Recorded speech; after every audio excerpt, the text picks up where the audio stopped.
Senator Fish will be on a couple minutes late. Okay, we are back live this morning, Senate Transportation Committee. We're going to continue the discussion this morning. We're talking about mileage-based user fee program proposal. And we have some folks with us from the Ag Department and Weights and Measures. And so who would like to lead off this morning? Who would like to? Sure. All right, just joined us this morning. Sounds great. Tell us all about yourself, what you're up to today. Yeah. Yes, well, thank you so much. My name is Mark Pocket, and I work for the Agency of Agriculture, Food and Markets, and I'm the chief of the Weights and Measures program in that agency. Okay. The Weights and Measures program, we test and inspect multiple weighing and measuring devices to make sure that they're accurate and correct for consumer protection purposes, but also equity in the marketplace purposes to make sure that there's equity between different businesses. So it's not just consumer protection, but also to make sure there's a level playing field for similar businesses that are engaged in that practice. We do approximately 6,000 gas pumps per year, 450 oil truck meters, 225 propane truck meters, large capacity scales that are used in commerce for feed, seed, fertilizers, quarries, transfer stations.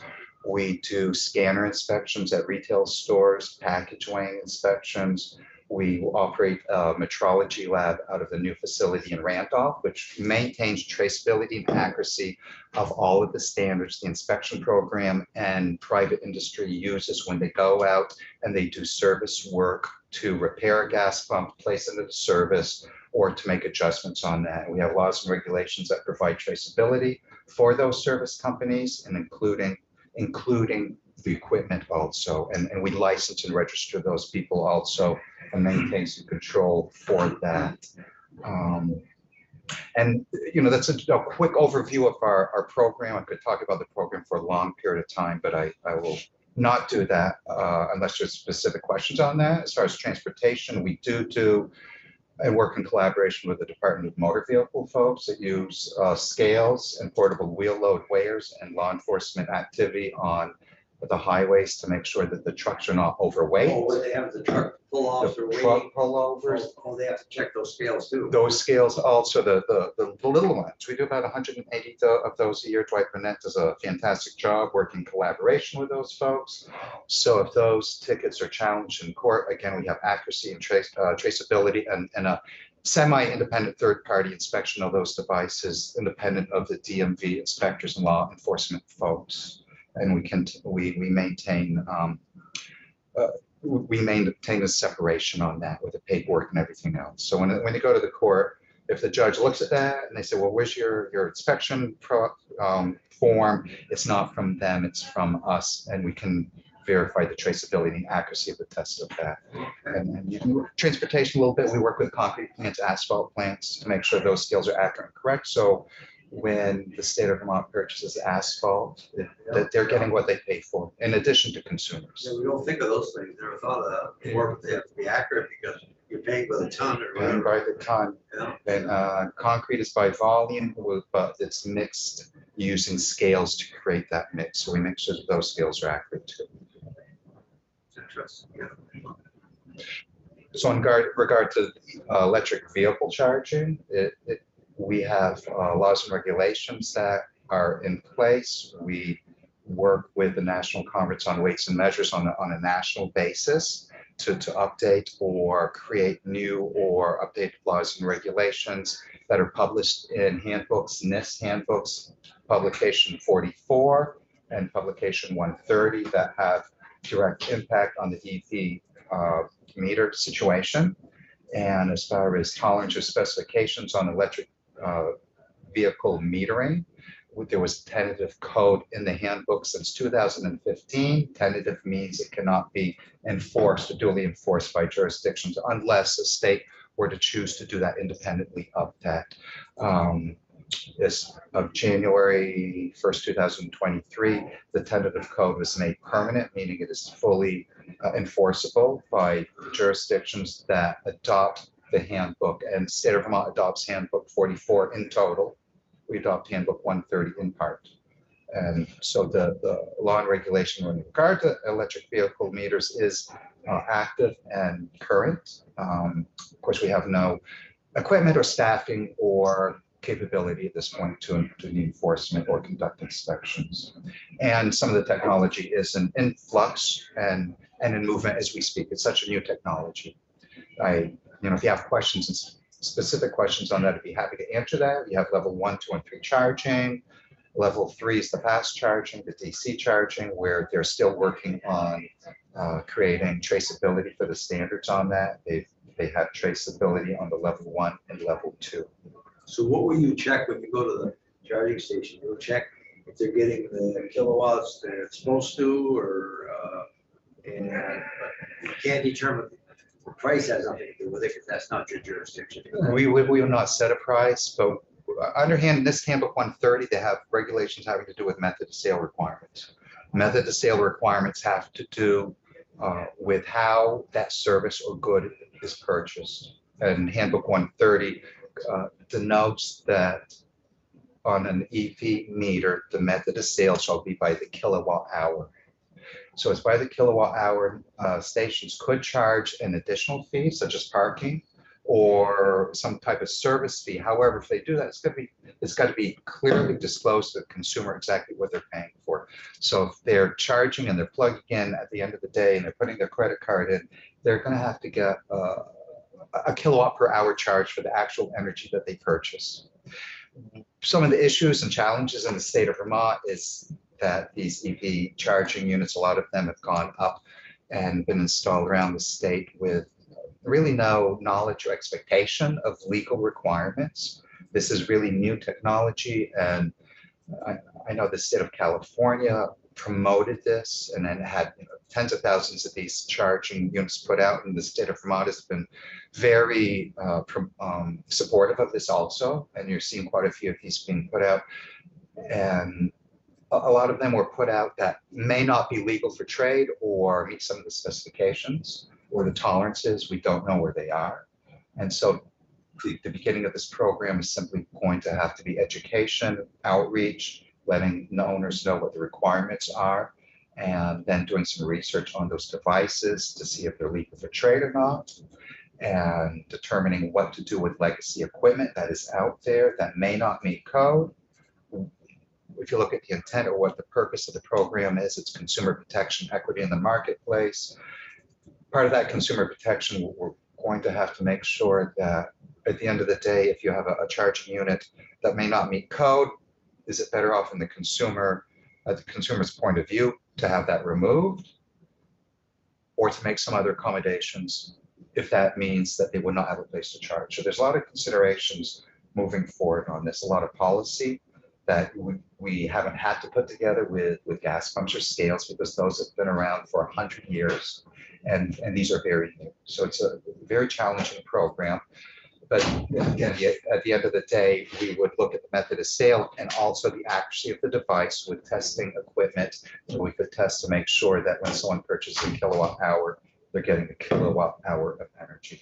Who monitors the meters now through that the electric companies use?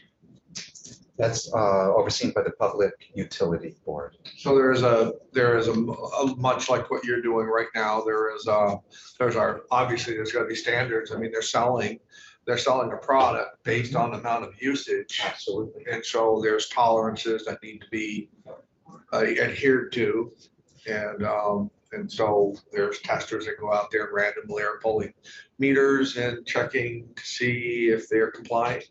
The household meters, my understanding is there's not a lot of individual checking that they do that, or inspection work. If the board gets complaints on those, then they will look at that on a case-by-case basis. They will look at past usage. They'll see if they can determine if there was an issue there based on historical data or output.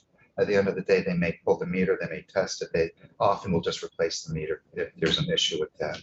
The Agency of Agriculture Weights and Measures has no authority over meters, whether they be water meters or electric meters that are operated by a public utility. These meters. Why would you? This has a lot of historical context to it. When they created some of the boards, they wanted someone, I believe, specifically in charge of these public utilities that are going to the public in a mass amount that are overseen in a different manner that private businesses are regulated. These devices, the EV meters at, for example, gas stations, or some that you would put in here, would be considered downstream of the power provided by the public utility, and they would come under our purview. Yeah, so we're gonna see electric, there's no question about it, we're gonna see electric double. And for the same reason why you're monitoring gas pumps, it would only make sense that just because they're a public utility doesn't mean that they can't be wrong. I don't think that they go into it, I don't think gas companies go into it any less determined to make sure that they're being fair to the public, no more than utilities are, but yet we still check the gas regulations. And I don't know how a public utility would be able to, or should be able to, be out of that realm of being checked by us to make sure that we're protecting the consumer. I don't see I guess I don't see the difference because of longstanding tradition or anything that would want us to be having our regulation in there. I think that the Weights and Measures program, looking at these meters, is going to be very beneficial for consumers, but also the EV industry as a whole. It'll build some consumer confidence in the whole system that the state of Vermont is supporting and putting together in many ways through grant money and just promotion itself on what we're trying to do with that.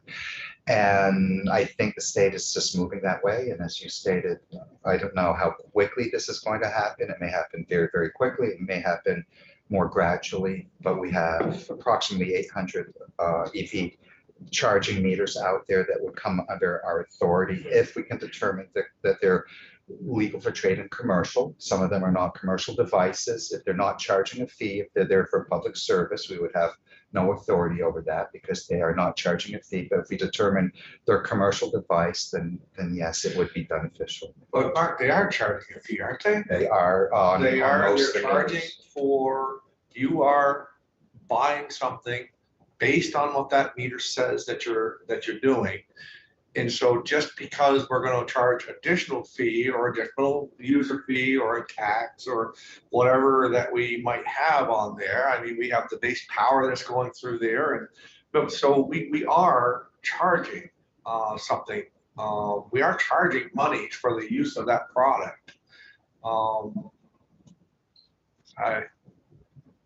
I guess probably where I'm going with my line of questioning is that we're trying to figure out a way, as more electric vehicles come into our marketplace, how we can change our gas tax. And then we've had different scenarios.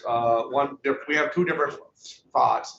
I know the committee has talked broadly about where it's at, but I don't think the committee's made a determination about where it's going. We're still very much in a fact-finding mission about whether we're going to do it on mileage based, collected by mileage by somebody else, or if we're going to charge utilities, we're going to ask utilities to help us to collect that fee. I guess, and we have people coming in tomorrow to talk more about that.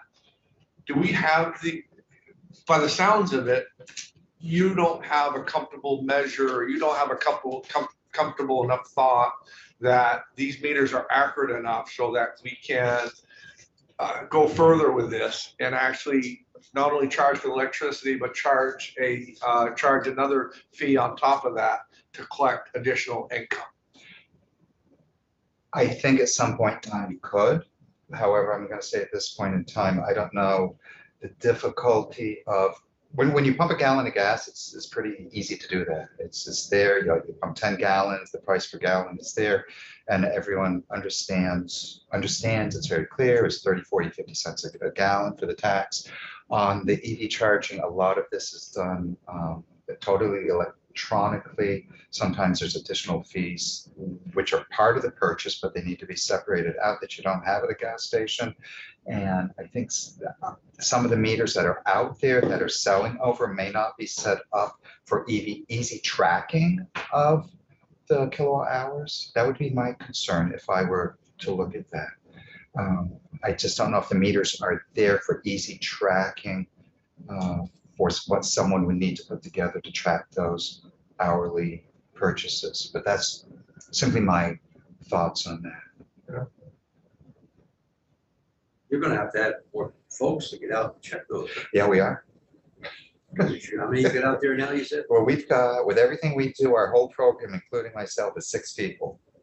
And like I said, we run a weights and measures metrology laboratory that maintains traceability on that. And we're certified by the National Institute of Standards and Technology. That's a huge lift with a submission every year. And we do thousands of gas pumps and scales.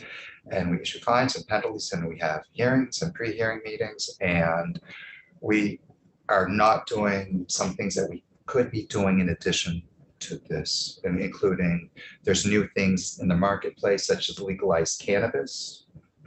There are issues such as octane at gas stations and octane testing and other things that our program could be doing. And we prioritize and we do the best that we can with the staff that we have.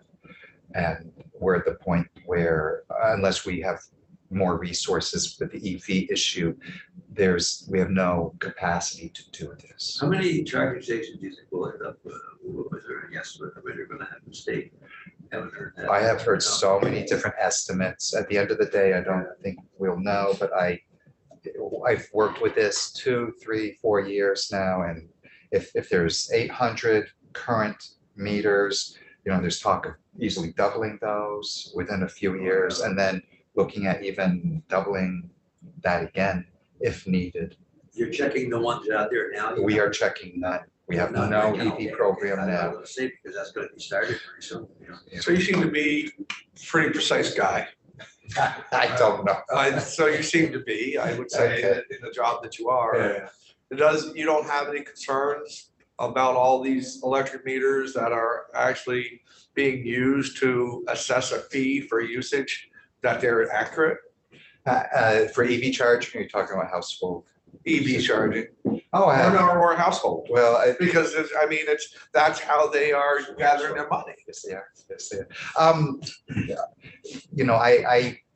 The Public Service Board would be better equipped to speak about the ones that they have oversight and authority over, and I would leave it to that. I purchase, as almost everyone does, I purchase electricity over our electric meter, and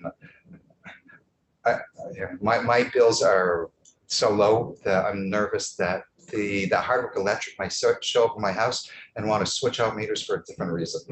So we're gonna. So we don't want to say.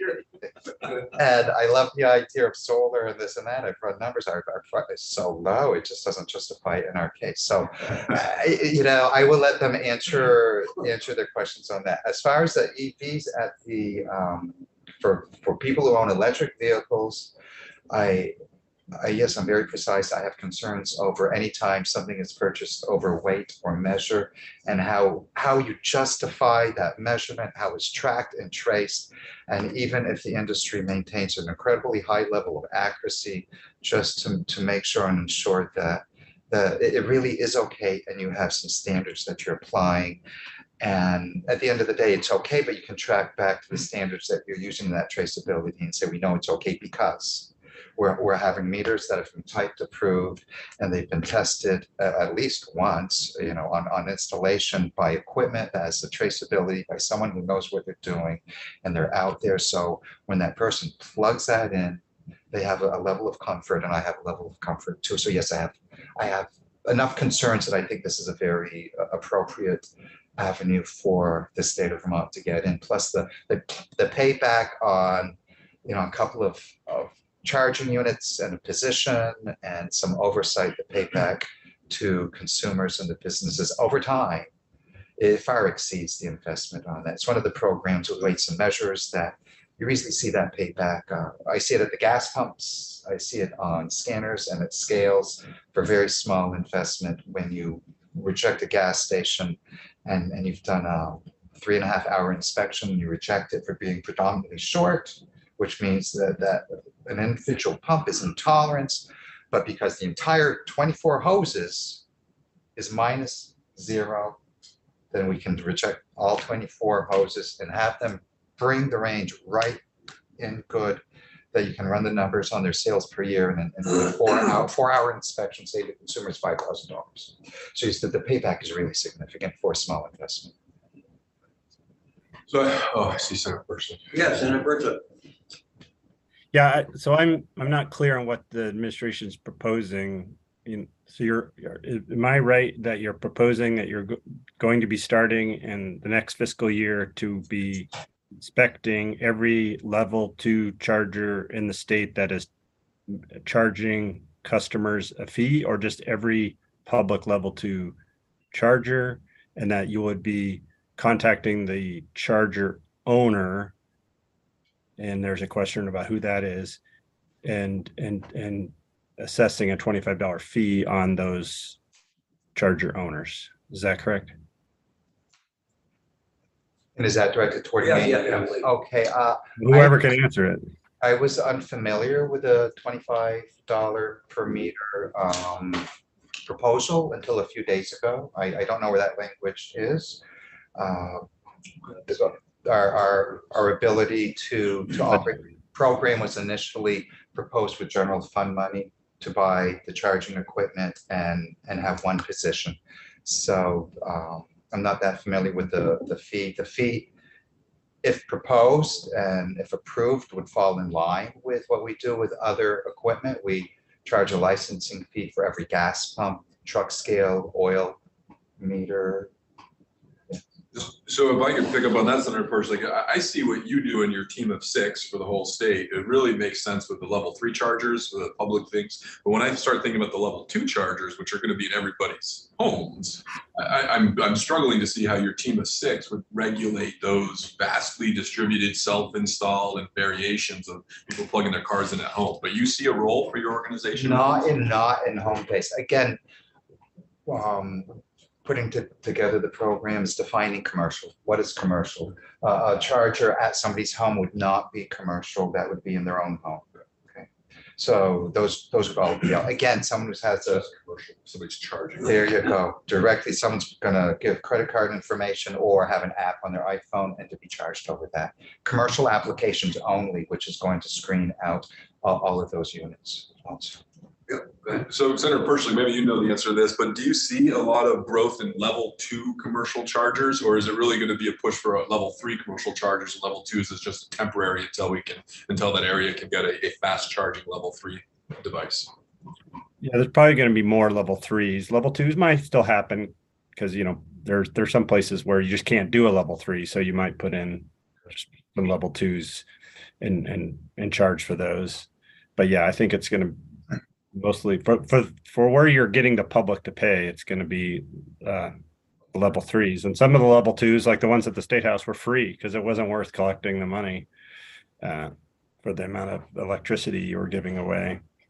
But so yeah, I guess it would be good for the administration to figure this out, because so in the budget, in the governor's budget proposal, it had this $25 fee and a line item of what they projected was going to be recovered. How much money this $25 fee per charging station was gonna generate, that was going to go to Weights and Measures. So somebody had looked at it and did some math to come up with this $25 number, and also come up with the multiplying that by how many level 2 chargers there is out there. So somebody had looked into it. Maybe we can just try to figure out exactly what that is, because I just wondered who they were going to actually reach out to, how they were going to find these stations and things like that. I mean, I'm supportive of it. I think we need to do it, and I hope that the NIST guidelines get made soon so that we can do it for the level 3 as well. Yeah. I'm just at this point unclear exactly what's going to be happening in fiscal year 24. Just to be clear on this point, because it's a major one. So Senator Pershing, are you supportive of the $25 fee for just commercial level 2 chargers that are, okay, but not the level 2 chargers in people's homes? Yeah. Right. I mean, it's same with like a farmer that's dispensing fuel oil. They, we don't go and measure there. I wonder if they'll have at the charging station, will have the rate per hour or something, or if the prices will be advertised. I wonder if that's, that way. It's like gasoline today, from place to place. I think eventually it's gonna have to be, right? I mean, it's pretty, prices now on fuel stations have to be prominently placed so that people know what they're paying. And at some point in time, we're gonna have to become used to what a good price is or what a good price isn't, to let consumers choose once we get enough charging stations where they can actually have a choice. So in this handbook 130, which the state of Vermont does adopt, addresses some of those issues, method of sale and price disclosure issues, and that would fall under our program also. So much to learn of this new program. It's going to get bigger. Well, and bigger. there is, and I think again, and it's probably not, we're gaining knowledge every day about this new technology. And we're trying to figure out a way how we're going to collect this tax as we're diminishing the use of gasoline and we're going to more electric. The sad thing I think would be that we would go backwards and use the old pen and paper method of doing adding and subtracting of miles versus amount of energy used, a lot like what you guys do now. I mean, you guys are out there making sure that these weights and measures are accurate so that people that are paying a fee are not being charged incorrectly, and even doing some protections against the businesses that actually have the weights in themselves. And I'd hate to see us miss the opportunity when we have this moment in time with all this technology, not to figure out a way how we can assess the fee to electric car users, commercial or residential, to be fair with them and make use of this technology. The question, yes, Senator. So in my mind, and I'm really looking at Senator Pershing on this, but I think it's clear it's logistically and administratively, it'll be doable for all the commercially exposed chargers. That seems, I'm sure we can get there. But I'm asking Senator Pershing, who has an electric vehicle, I'm still anticipating a lot of electric cars just to charge at home, and they're not going to go to those stations. And so how are those cars still need paved, plowed, and painted roads? How do we collect fairly from the people charging at homes without a vehicle miles travel tax, when the electric utilities are saying that it's practically difficult, if not impossible, to track when a car is charging at their house or not? Hey, Senator Pershing, is your car or any type of communication, does any type of communication come back to you when you plug in one of your vehicles? Whether it be through the electric company, your car, or maybe an app that you have? I'm not sure I understand the question, but yeah, I mean, the car in the charging stations are communicating all the time, and there's technology to where you plug in your car at certain charging stations that have agreements with certain manufacturers. You plug it in, those two computers talk, and you don't have to, put in your credit card or your membership or swipe anything, because it just says, oh, here's Andy Perchlik's electric car. We know his account number. We're going to charge it, and it just charges it automatically. There is that technology is there, and I mean, it's a larger question about how we get electric cars to pay this thing, whether it be a mileage fee or the kilowatt hour fee. When I first got elected, I was 100% on a kWh fee, and we had a couple studies done on it, and it does work for the majority of the circumstances, but there are circumstances where it doesn't work. And so that's the problem. Are we okay with that leakage of those instances where it doesn't work, or it's easy to get around and maybe we don't care? or as technologies become better and we find how they're doing it, we come up with different solutions to make sure it doesn't happen. I guess where my question was, and I'll be more clear about it. Do you recognize, does anything recognize when you plug it at home that you're charging your car and how much electricity that you're using specifically as you're charging your car? Does any part of that system recognize that you just plugged your car in? Yeah, the car definitely knows. And yeah, my app knows. Yeah. I don't think the utility doesn't know, but that would be, you would have to specifically either have a separate meter or a separate circuit or something like that.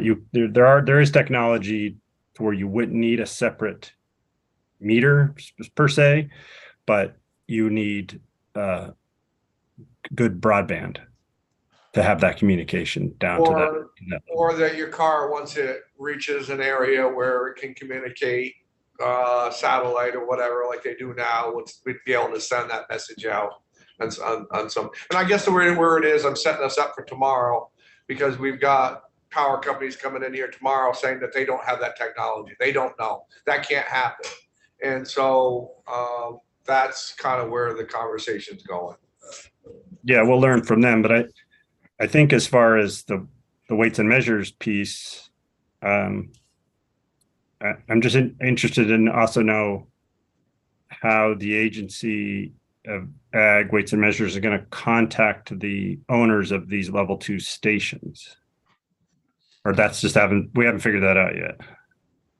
Yeah, we've done a little bit of work online trying to pinpoint where some of these folks are, and there's going to be a lot of research work on that to do that.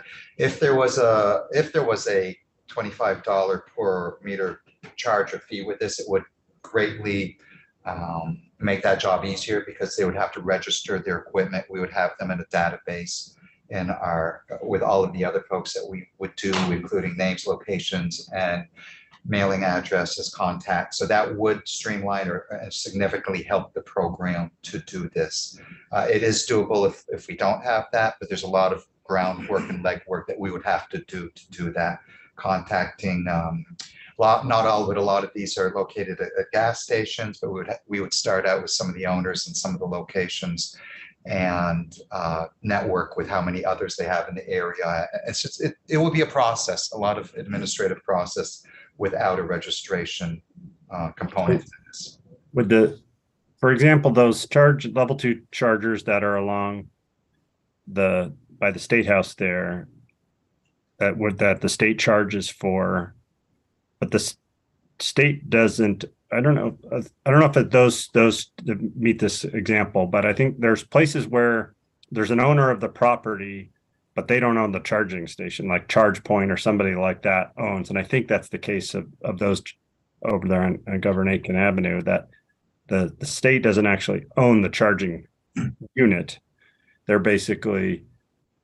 Yeah, and again, a lot of legwork with that. We have that with gas stations. A lot of the gas stations, the retailer does not own the gas pumps. The Champlain Oil or another big company actually owns the pumps that come in. They put them in. They maintain the pumps in the storage tanks, and you have 2 separate licenses under one address, or the 2 addresses. So we do deal with that somewhat. So that's just part of the work that needs to be figured out. Yep, absolutely. So another component to putting such a program together. Okay, great, thanks. Senator Kitchell, any questions? No. I do think we need to go back. I think that $25 fee may be something that we've got in the budget. And I think it's just extending to this inspection the same level of fee that is charged for other testing entities. What is the gas? Isn't the gas pump charge higher than $25? I don't. Oops, I'm sorry. I don't know. License fee for a gas pump is $25 per meter. The meter is not the hose, it's not the indicator, it's the measuring chamber inside of the cabinet. Most cabinets that we would charge off, if they have one hose and one hose, but a regular mid-grade and a super, most of those cabinets on both sides would have 4 meters. The way to determine that is to open the cabinet and count the meters, because you have blenders or different situations, but usually by the meter, it's $25 per meter. Okay. If a gas station has 24 meters, it's 24 times 25 for the total license fee. We charge $175 per truck scale, $125 per an oil truck meter, $150 for a propane truck meter. So we have tried to determine and derive the licensing fee based on the amount of work that device takes us to test and inspect. We have some ideas how long it would take to do an EV meter. Having not actually done it, it's not firm. We have some ideas on how long it might take. Yes. Senator Mazza, thank you. Steve Collier from Agency of Agriculture. I think I can clarify this a little bit. What the administration is proposing is to launch this program so that we are measuring the integrity of these gas pumps that are electric vehicle charging stations that are commercially selling electricity. That's it. We don't do that right now. We have the legal authority, but we don't have the capacity. So in the big bill, the administration has proposed $110,000 for equipment so that we can actually monitor the level 1, level 2 charging stations that are commercial. They also proposed a position that would allow us to be able to do that. And then the fee, as I understand it, is simply mirroring the existing $25 fee for gas station pumps to treat those the same way. If there are about 800 current electric vehicle charging stations, that would only be about $20,000 annually. That's nowhere near enough to fund the program, but it contributes. And it would go into a special fund that does contribute to Mark's work and to his team's work, but it wouldn't fund it. So it's a compilation of that. And to your point, Senator Perchlik, absolutely, level 3 charging will have to become part of the program. I mean, there's no reason to have this program without graduating to that. I think it's just that the standards and the equipment don't yet exist to do that. But certainly that would be part of the horizon, is that we're getting the equipment and that we'll be able to do that more effectively. So Steve, when you say, I don't want to pick out one word that you use, but then you went on. So when you say you don't have the capacity to do that now, are you talking about you don't have the people power to do that, or you don't have the standards yet set to what's acceptable, or you don't have the capacity to do that now? What does that mean? We don't have the equipment to do it, and we don't have the people. And that's what you're requesting in the budget, is the one-time money to purchase the equipment, set the fee, and then you're asking for a position to support this additional work. Correct. Yes. Okay. We have not taken testimony yet from Agency of Ag, so this is, but I remember someone saying the $25 was comparable to a fee that was in place already for one type of inspection or monitoring or whatever you want to compliance with the right, make sure that people are getting what they're paying for. Correct. Yeah, sure. Anything else? Well, that's good. We're learning every day. It's all the new things we have to do. It's a whole different thing we've never experienced over these years. It's brand new change. It's going to get bigger and bigger and bigger. We just got to be prepared. Well, I think we just have to, we have to learn. We have to be knowledgeable. I mean, we're going to be asked to give oversight on what's coming, and we all need to learn it. We all need to understand that we need to all be in the same direction and know what we're talking about. And that's it's been a little bit tough so far to gather the information. And I don't think it's been that nobody's wanting to give us the information. It's just a lot of it is just understanding the questions that we need to ask to drill into us to what we're looking for. It's just such new technology, it's new everywhere. And so we're just, I know I'm trying to figure it out. I'm trying to figure out the right way, and don't take a position just because I think I know. I really want to learn and get this right. One of my questions would be the $25 you're speaking of, is that enough to start? Because how long has the other $25 been in existence for the gas pumps? We don't want to come back a year later and say, well, we need 35. Is that sufficient? Are we up to date on that 25 or? And If you were to prorate that on the time needed to do one of these meters, it's probably low. Yeah, I mean, it's, How long has it been? 25? yeah, That's been 25 for 5 or 6 years. yes. Yeah.